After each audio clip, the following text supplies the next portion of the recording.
উৎসবের পবিত্র লগ্নে মানবিকতার এক উজ্জ্বল দৃষ্টান্ত স্থাপন করলেন বালুরঘাট ডানলপ মোড় এলাকার স্থানীয় ব্যবসায়ীরা। ব্যবসায়ী সংগঠনের উদ্যোগে আয়োজিত এই মহতী কর্মসূচিতে প্রায় 200 জন অসহায় মানুষের মধ্যে বস্ত্র ও নিত্য প্রয়োজনীয় খাদ্য সামগ্রী বিতরণ করা হয়।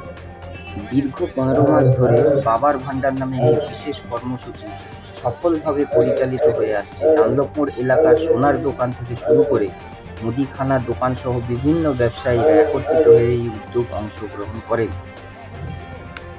উদ্যোক্তাদের মতে দোল উৎসব কেবল রঙের খেলা নয়, এটি মানুষের সঙ্গে মানুষের ভালোবাসা ও সহমর্মিতা ভাগ করে নেওয়ার দিন। তাই এই কর্মসূচির মাধ্যমে অসহায় মানুষের হাতে তুলে দেওয়া হলো বস্ত্র ও খাদ্য সামগ্রী। অরুণাভ দত্তের রিপোর্ট। দাদা কি কর্মসূচি করছেন এখানে, এবং এখানে আজকে আনুমানিক কজনকে আপনারা বস্ত্র আজকে দিচ্ছেন, তুলে দিচ্ছেন? এখানে বাবার ভান্ডার কর্মসূচি চালাচ্ছি এবং এই অনুষ্ঠানটা আমরা 15 মাস ধরে চালাচ্ছি। প্রত্যেক শনিবারে আমরা 200 জন গরিব দুঃখীদেরকে সেবা দিই।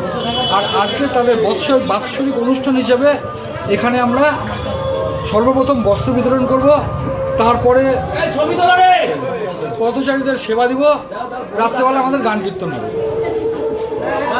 কীরকম লাগছে এই অনুষ্ঠান করে আমরা খুব আনন্দিত এবং গর্বিত, এবং আশেপাশের যত দোকানদার আছে তারাও এই অনুষ্ঠানে আমাদের কাছে এগিয়ে এসেছে আর কি।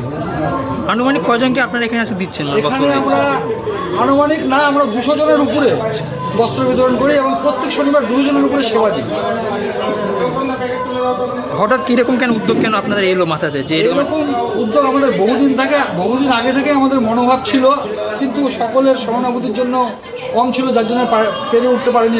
এখন আমাদের প্রতি সকলের সহানুভূতি বেড়ে গেছে, তার জন্য আমরা এই অনুষ্ঠানটা চালু করেছি। দিচ্ছে কারা? এটা কারা মানে দিচ্ছে মেনলি? সম্পূর্ণ আমাদের আশেপাশের দোকানদার দিয়ে। কিসের দোকান? সাধারণ সব, মুদিখানার দোকান, সোনার দোকান, কাপড়ের দোকান, সবাই মিলে অনুষ্ঠানটা করছে। কি নাম আপনার? আমার নাম জয়ন্ত কুমার দাস। ব্যবসায়ী।